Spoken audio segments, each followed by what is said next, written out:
Olá, professores! Bem-vindos à primeira aula inspirada na obra da Irandé Antunes, outra obra da Irandé Antunes, que se chama Muito Além da Gramática. Espero que vocês tenham assistido a aula inaugural, que traz algumas afirmativas com a seguinte pergunta: mito ou fato? E a gente vai discutir um pouquinho a partir desses elementos, dessas primeiras afirmativas, sobre o ensino de línguas, né? O subtítulo dessa obra é Por o ensino de línguas sem pedras no caminho. Então, nessa primeira aula, nós vamos abordar alguns excertos dessa obra da Irandé para a gente pensar um pouquinho no ensino da gramática.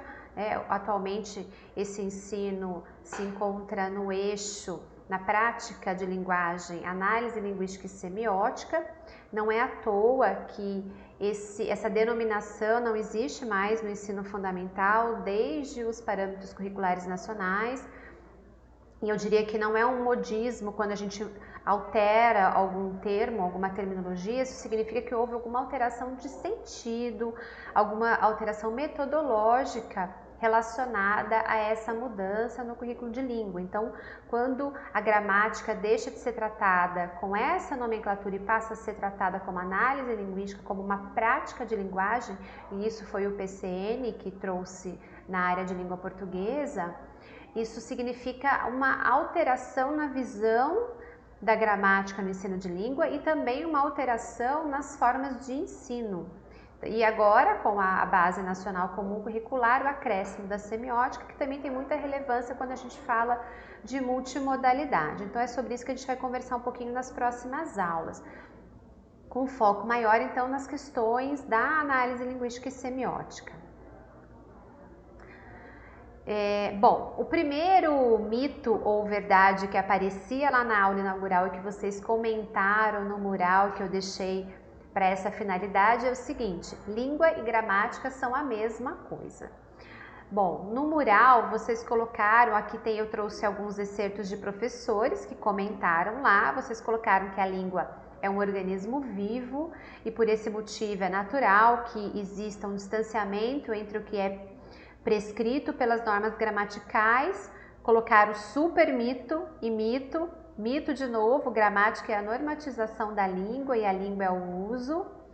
E aí a gente precisa pensar também na diferença entre língua e linguagem, talvez, né, nesses conceitos. A gramática é o conjunto de regras da língua em funcionamento, enquanto a língua é um conceito bem mais amplo, ou seja, na opinião de vocês, professores, é um mito que a língua e a gramática são a mesma coisa. Elas não são, então, a mesma coisa. Mas de onde que surgem esses mitos, né? Quando a gente às vezes faz uma comparação entre o ensino tradicional e o ensino atual, a gente não está querendo depreciar o ensino com esse termo tradicional. O que a gente quer dizer que tradicional é que a gente segue uma tradição de ensino da língua e por isso mesmo muitas das nossas ações acabam sendo até automatizadas por essa tradição, a gente acaba repetindo algumas práticas que acabam se configurando com o tempo como mitos. E muitas vezes a gente não para pensar sobre isso, sobre essas práticas, de onde que surgiram essas afirmativas, essas concepções, e acho que esse é um dos grandes propósitos da gente estar conversando sobre algumas obras, e eu vou trazer obras de outros autores também, para que a gente possa desmistificar algumas questões na nossa praxis e também para que a gente possa atualizar os nossos conhecimentos de língua, né? As pesquisas na área de língua portuguesa, de ensino de língua materna, avançam muito a cada dia. A gente não consegue acompanhar todas essas pesquisas em andamento, mas é importante que a gente nunca perca de vista as publicações que estão acontecendo, principalmente publicações de professores, como é o caso da Irandé. Então vamos lá, de onde que vem esse mito de que gramática e língua são a mesma coisa? Primeiro, algumas crenças antigas e enraizadas de que a língua ela é constituída de um único componente que é a gramática. Então essa é uma das origens desse mito. Algumas pessoas que falam, ou todo mundo acho que já deve ter ouvido dizer quando se escuta alguém falar alguma coisa muito diferente daquilo que a norma culta prescreve, a gente ouve muitas vezes assim: nossa, essa pessoa não sabe falar, nossa, essa pessoa fala errado.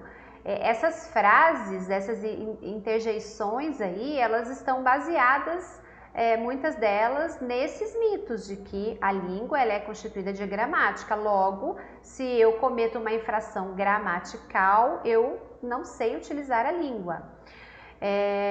O que se quer dizer com tudo isso? Né, com essas frases, ou com que a língua e gramática são a mesma coisa? Que saber falar de acordo com a norma culta da língua é, então, saber falar a língua portuguesa. Ou seja, língua portuguesa é igual à norma culta da língua, inclusive na oralidade. Então, são crenças antigas, enraizadas, que não consideram as variações linguísticas. A sociolinguística traz uma grande contribuição aí nesse tratamento das diferentes variações linguísticas, que é importante a gente cuidar, né, desse aspecto também. Esse aspecto faz parte do currículo.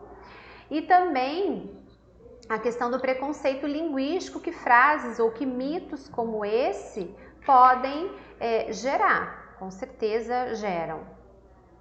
E o que esse mito reflete? Em que esse mito reflete na questão do ensino e da aprendizagem? Se a língua e a gramática não são a mesma coisa, logo, ensinar e aprender língua portuguesa não significa estudar simplesmente gramática, ou ensinar e aprender língua portuguesa não significa ensinar e aprender a gramática com o peso que a gramática tinha quando não se tinha tantas outras áreas que estudavam a língua materna, ensino de língua materna, trazendo contribuições para nós professores. Isso há muito tempo atrás, né? Bom, o que seria então, vamos pensar nessa questão do mito de que ensinar língua é ensinar gramática. O que seria do conto Circuito Fechado se a língua fosse apenas uma gramática? Eu vou ler um conto para vocês, não vou fazer um comentário muito extenso sobre ele, porque esse não é de fato o nosso foco, mas eu vou deixar no material complementar o conto, alguns comentários sobre esse conto, e vou propor certamente uma atividade para vocês em relação a ele também. Esse conto que eu vou ler para vocês se chama Circuito Fechado. Ele foi escrito pelo Ricardo Ramos, não sei se vocês conhecem esse autor. Ele nasceu em 1929, em Palmeira dos Índios. Foi no ano em que o pai dele, o Graciliano Ramos, isso eu tenho certeza que vocês conhecem, exercia a função de prefeito. Ele é formado em Direito, se destacou como um homem da propaganda, é professor de comunicação, jornalista e escritor em São Paulo. A sua obra literária é bastante extensa. Ele escreveu muitos contos, romances e novelas, e ele representa com destaque a prosa contemporânea na literatura brasileira. É um autor que vale a pena vocês conferirem. Então vamos ao conto. Chinelos, vaso, descarga. Pia, sabonete. Água.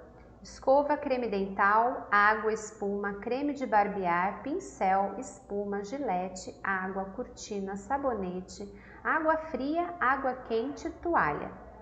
Creme para cabelo, pente. Cueca, camisa, abotoaduras, calça, meias, sapatos, gravata, paletó. Carteira, níqueis, documentos, caneta, chaves, lenço. Relógio, maço de cigarros, caixa de fósforos, jornal. Mesa, cadeiras, xícara e pires, prato, bule, talheres, guardanapos. Quadros, pasta, carro. Cigarro, fósforo. Mesa e poltrona, cadeira, cinzeiro, papéis, telefone, agenda, copo com lápis, canetas, blocos de notas, espátula, pastas, caixas de entrada, de saída, vaso com plantas, quadros, papéis, cigarro, fósforo. Bandeja, xícara pequena, cigarro e fósforo. Papéis, telefone, relatórios, cartas, notas, vales, cheques, memorandos, bilhetes, telefone e papéis. Relógio. Mesa, cavalete, cinzeiros, cadeiras, esboços de anúncios, fotos, cigarro, fósforo, bloco de papel, caneta, projetos de filmes, xícara, cartaz, lápis, cigarro, fósforo, quadro negro, giz, papel. Mictório, pia. Água.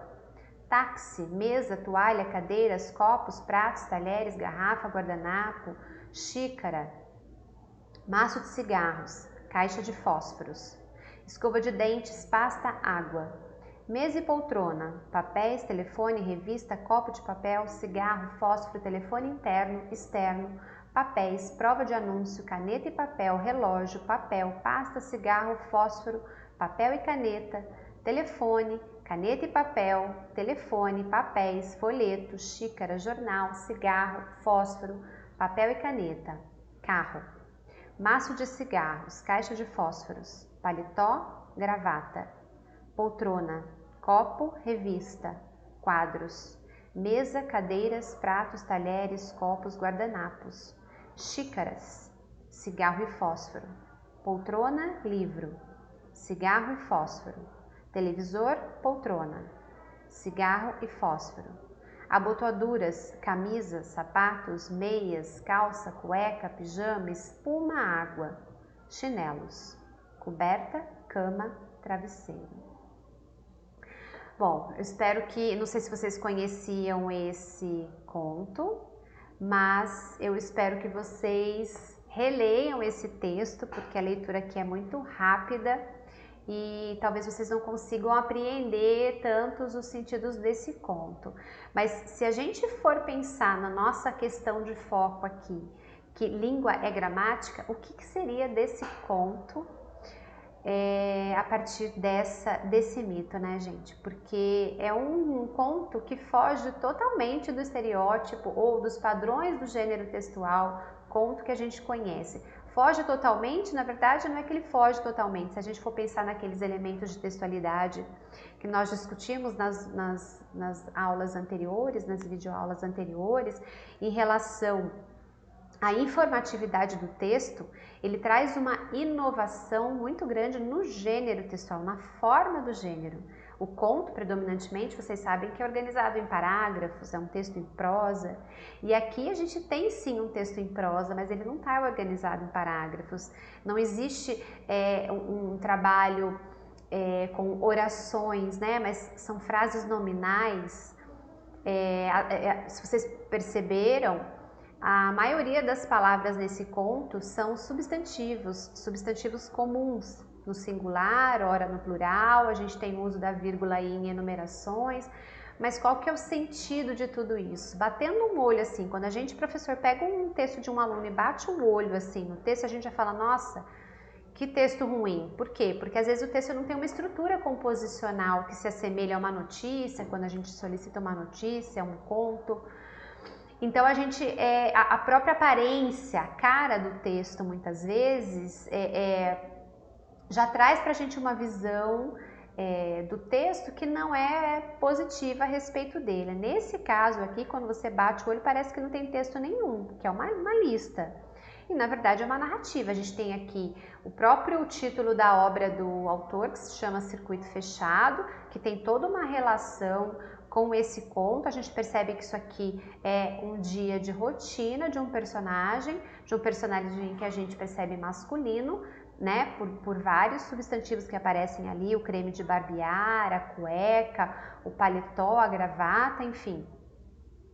E a gente percebe que há toda uma sequência narrativa aqui canônica, há uma situação inicial em que ele acorda, se levanta e tem todo um ritual ali que ele executa antes de pegar o carro e se dirigir para o trabalho. Depois apresenta-se todo um ritual que ele tem ali no trabalho.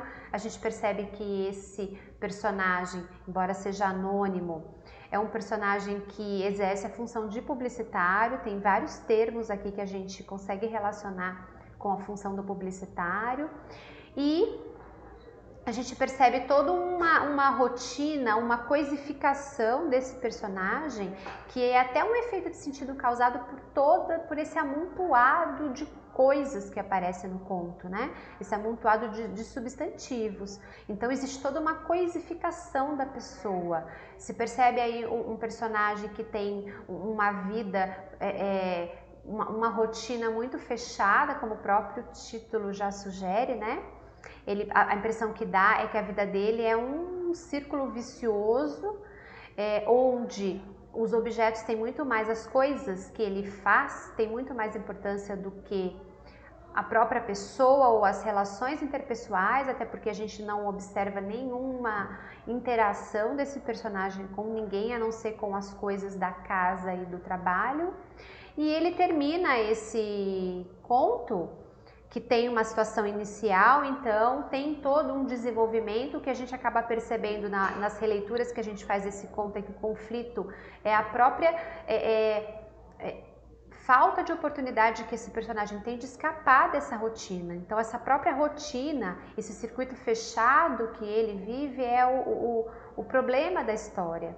Então a cada novo dia que ele se levanta, a gente pode imaginar uma possibilidade de mudança aí nesse circuito, mas essa mudança não acontece, né? Então ele vive uma vida muito circular, ele é coisificado, ele é engolido por essa rotina, né? Então que começa com ele acordando e que termina com ele indo dormir. A gente percebe então a presença de personagem, uma narrativa em terceira pessoa, diferentes espaços. A gente tem o espaço da casa, o espaço dentro da casa do banheiro, o espaço do quarto, me parece que o espaço da sala. A gente percebe mudança de espaço até quando ele vai para o trabalho. Do trabalho ele sai para almoçar, ele se desloca tanto com o carro dele quanto com o táxi. Enfim, a gente tem uma estrutura completa de narrativa aqui, mas existe toda uma inovação na forma, e que se a gente for tratar língua como gramática, a gente não daria conta de lidar com esse texto sendo texto, muito menos sendo um conto. E além dele ter toda essa estrutura narrativa, ele tem sim coerência, porque a gente entende muito bem a narrativa que está sendo contada, e ele tem coesão, tanto coesão sequencial quanto coesão lexical, né? As palavras todas têm uma relação muito grande entre si. Então, para a gente então desconstruir esse mito de que língua é gramática, uma língua é constituída de léxico, de gramática, de recursos de textualização e de normas sociais de interação. A gramática, ela tem uma função que ela é regularizadora, é uma função importante, ela regula muitas coisas no texto. E quando eu falo texto, eu estou falando de todas as formas de comunicação inteligíveis, que são textos, né? Ela regula muita coisa, mas ela não regula tudo. Nem todas as prescrições da linguagem cabem no domínio da gramática. Então, para se comunicar, não basta saber as classes de palavras, não basta saber as flexões, as combinações possíveis, a ordem de sua colocação nas frases, os casos de concordância, entre outras coisas do domínio gramatical. Tudo isso é importante, mas não é suficiente. E esse conto mostra muito isso para nós. A questão do léxico é extremamente importante, né? O sentido de tudo no texto está muito atrelado às questões lexicais. Então, todo o texto tem que ter uma unidade de sentido. As palavras, elas são como peças que vão se tecendo, que vão tecendo a rede de significados e de sentidos do texto, de acordo com as intenções do autor e com a interação do leitor. A questão lexical, ela atua como elo de amarração das partes do texto. Ali, essas amarrações, inclusive, são feitas pela pontuação. E a gente percebe, inclusive, que aquele conto, ele tem um ritmo. A narrativa, ela tem um ritmo. A gente percebe que quando o personagem está ali entretido nas atividades do trabalho, as enumerações são enormes, quer dizer, a gente precisa ler muito rápido, porque ele está fazendo as coisas de maneira muito automatizada, muito rápida, muito dinâmica. E depois esse ritmo, pela pontuação, tanto a vírgula quanto o ponto final, ele vai diminuindo conforme ele vai voltando para casa e vai diminuindo as atividades dele do ambiente de trabalho. E tudo isso a gente consegue perceber muito pela questão lexical, quase nada pela questão gramatical, né? E as palavras também, como a gente já citei um pouquinho sobre a questão da variação linguística, elas também são formas de se manifestar essa variação linguística, as escolhas das palavras. Nos recursos de textualização, dentre outros, a gente tem a questão do gênero textual. É extremamente relevante saber qual é o gênero textual mais adequado à situação de interação em que a gente está. Ali também nesse conto a gente percebe o personagem atuando com a linguagem em vários gênios que aparecem ali, inclusive a peça publicitária, anotações, né, de texto. E as atividades de linguagem, elas são referidas sempre pelo gênero textual. Ninguém fala recebi um texto. Todo mundo diz recebi uma carta, recebi um convite, recebi um memorando, recebi um comunicado, uma conta, mas ninguém fala recebi um texto. Então, como é que a gente trabalha com textos genéricos na escola se todos os textos, enquanto atividades de linguagem, eles são nomeados? Outra coisa que é importante ainda em relação ao texto é saber como é que esse gênero se compõe. Se a gente conhece o conto, a gente tem um estranhamento quando vai ler esse conto circuito fechado, porque a forma, a estrutura composicional desse conto não se assemelha à estrutura composicional que a maioria dos contos tem. Só que eu só consigo ter esse estranhamento mediante o texto e fazer uma inferência, atribuir sentido a essa disrupção, vamos dizer assim, que acontece nesse conto, se eu conheço os contos na sua forma mais estável enquanto gênero textual. Então eu preciso conhecer, eu preciso saber que todos os contos, enquanto textos narrativos, têm uma situação inicial, um conflito, um desenvolvimento, um clímax e um desfecho. E eu consigo encontrar esses elementos no conto do circuito fechado, apesar de a forma dele ser disruptiva. Outra coisa que é muito importante são as normas sociais de interação. Todo falante, para que ele seja eficiente, ele precisa saber quem é ou quem são os seus interlocutores, né? Para quem que eu estou falando, para quem que eu estou escrevendo. Dessa forma é possível prever antecipar alguns conhecimentos desse meu possível interlocutor, para que eu não precise ficar me repetindo ou dizendo coisas que já são sabidas por todos. Então eu consigo saber dos interesses daquele interlocutor e atender a esse universo de interesse quando eu penso antecipadamente na situação de comunicação, né, antes de produzir o texto. E quando eu leio um texto que já foi produzido por alguém, também é extremamente importante eu saber dessa situação de comunicação. Então, saber que esse autor que nós acabamos de ver, ele é filho de Graciliano Ramos, então você já começa a pensar, nossa, que influência será que esse autor tem? Por que será que ele se tornou autor, sendo que ele é formado em Direito, em Publicidade, né? Então, assim, a gente começa a levantar algumas inferências sobre o Ricardo Ramos. Outra coisa importante, esse livro, ele foi escrito, o livro onde esse conto está presente, e existem outros contos, ele foi escrito na década de 70. Se a gente for pegar o Brasil, a situação política do Brasil na década de 70, tem vários condicionantes ali na sociedade, vários aspectos sociais que aparecem na obra do Ricardo. Não tem como um autor que está inserido num contexto histórico não trazer um pouco desse contexto histórico para a sua escrita ou para a sua fala. Então é importante a gente também analisar um pouco a década de 70 no Brasil, o que estava acontecendo. Uma das coisas bastante importantes ali naquela época era a industrialização, né? A concentração das pessoas em áreas urbanas, então um processo de migração muito grande e justamente essa questão da coisificação, da industrialização de tudo, como se até o homem, né, passasse a viver dentro desse processo de industrialização como algo único na vida dele.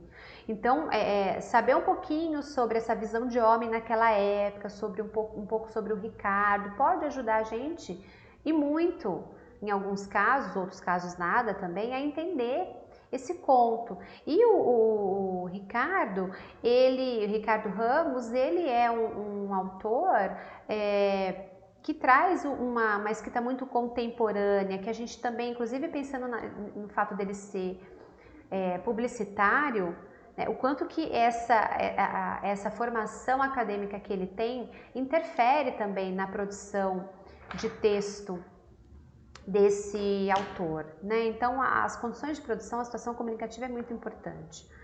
Então, quando a gente pensa em língua, a gente pensa que língua é o conjunto léxico e gramática, que é materializado nos textos, que são, por sua vez, materializados em gêneros textuais e que permitem atividades significativas nas nossas atuações verbais, seja escrito ou seja oral.